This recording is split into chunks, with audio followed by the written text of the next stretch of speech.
सजना जी मैनू छड़ के नहीं जाना कदी।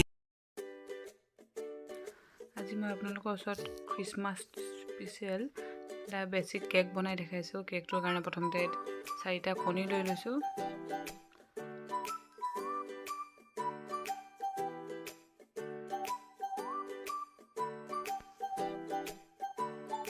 তাৰপাছত এয়া চাহ খোৱা কাপত 1 কাপ চেনি, একেটা কাপে ইউজ কৰিম মই ময়দা ৰিফাইন তেল দিবলৈ। তাৰপাছত হেণ্ড ব্লেণ্ডাৰে এইখিনি কণী আৰু চেনিখিনি ভালদৰে ফেটি ল'ম। যেতিয়ালৈকে কণীৰ কালাৰটো বগা হৈ নাযাব, পুৰা ফুলিব বস্তুখিনি দেখিব আপোনালোকে, তেতিয়া কেকটো মানে পুৰা কোমল হয় আৰু কণীৰ গোন্ধটো নাথাকে।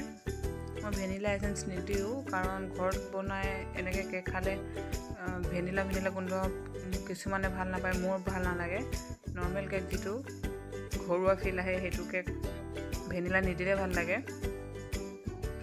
এনেদৰে বগা হৈ যাব, চেনিখিনি পুৰা গুড়া হৈ গ'ল, নাইকিয়া হৈ গ'ল কণীত। তাৰপাছত এয়া বেকিং পাউডাৰ, এইখন ডাঙৰ চামুচৰ আধা চামুচ। তাৰপাছত ময়দা একেটা কাপে 2 কাপ দিম। প্ৰথমতে 1 কাপ দি লৈছোঁ মই। তাৰপাছত হেণ্ড ব্লেণ্ডাৰে ফেটি ল'লোঁ। তাৰপাছত আকৌ 1 কাপ এটি দিছোঁ। 1 কাপ দিয়াৰ পিছত আধা চামুচতকৈ আধা মানে বেকিং চ'ডা দিলোঁ। তাৰপিছত আকৌ ফেটি ল'ম।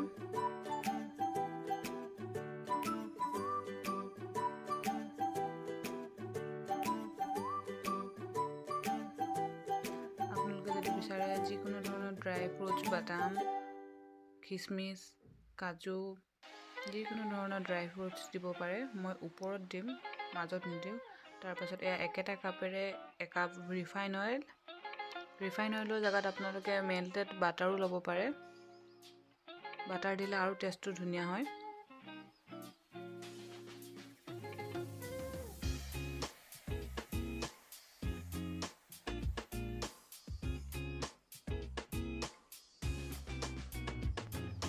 আমাৰ বেটাৰটো ৰেডি হৈ গ'ল। তাৰ আগতে অভেনটো 10 মিনিটৰ কাৰণে প্ৰি হিট কৰি ল'ম 180 ডিগ্ৰীত।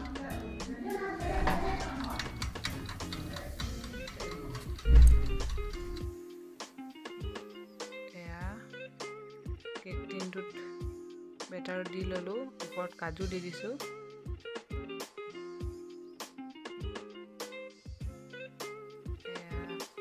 30 মিনিটৰ পাছত আমাৰ কেকটো ৰেডি হৈ গ'ল। কিমান কোমল চক, গৰমতে মই দেখাইছোঁ।